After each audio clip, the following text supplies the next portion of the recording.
Hello, students. Congratulations, you have finished Bot Bash Arena. This is a really fun game. There's something about controlling our robot with, WASD and using the mouse to aim and fire our bullets, destroying little enemy robots and watching them explode into particles. It's just very, very satisfying.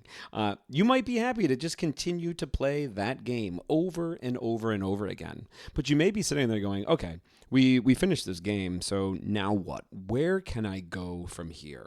So in this video, I want to give you some extra ideas, some places where you could take this game that we created together and try to see if you can make it all your own. So let's head to the computer screen and look at some of these ideas. So here is our final version of Bot Bash Arena. I think one of the first things that we could do in this game is maybe try to create a second enemy type.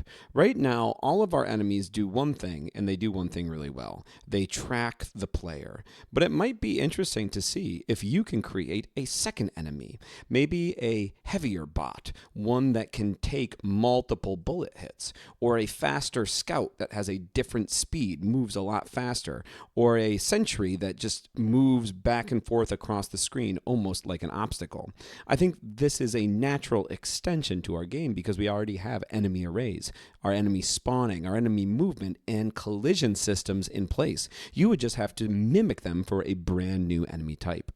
Another thing that you could do is you could add a score multiplier or combo system. So we're tracking time. We're tracking the bots destroyed, but we don't yet have a score system. So you could reward a certain amount of points for every bot that has been destroyed. You could also reward combo points for consecutive defeated enemies without taking damage. And I think this fits well. This is going to be like a kill streak because the game already tracks the enemies destroyed and has clear combat pacing.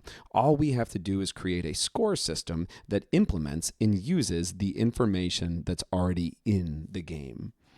A classic thing that you could always add to a game like this is power-ups or pickups. So you could create pickups. You could spawn things into this world. Use a generate pickup data, spawn pickup, and update pickups.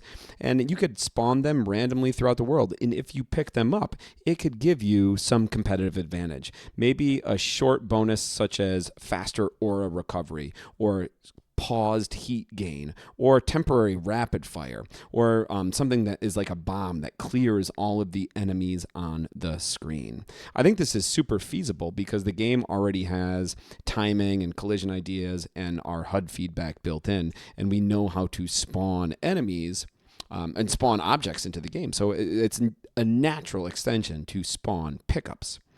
Another thing that we could do is we could add arena hazards. Right now, I can move anywhere in the arena without worry.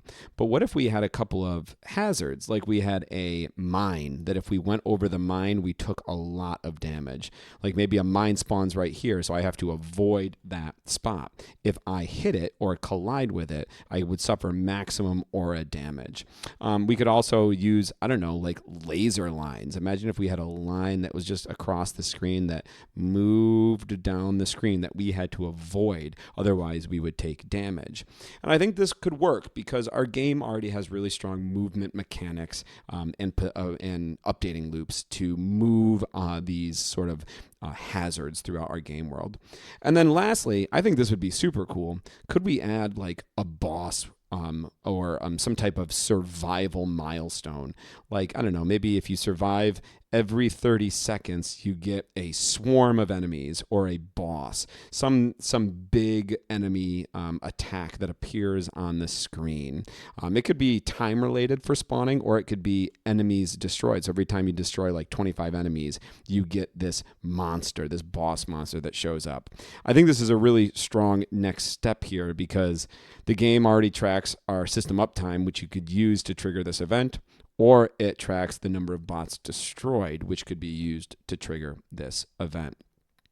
So those are just a couple of ideas that I had here to take Bot Bash Arena and turn it into something that is truly all your own. Because that's the idea here. That's what we want to see. We want to get you from playing video games to actually building video games.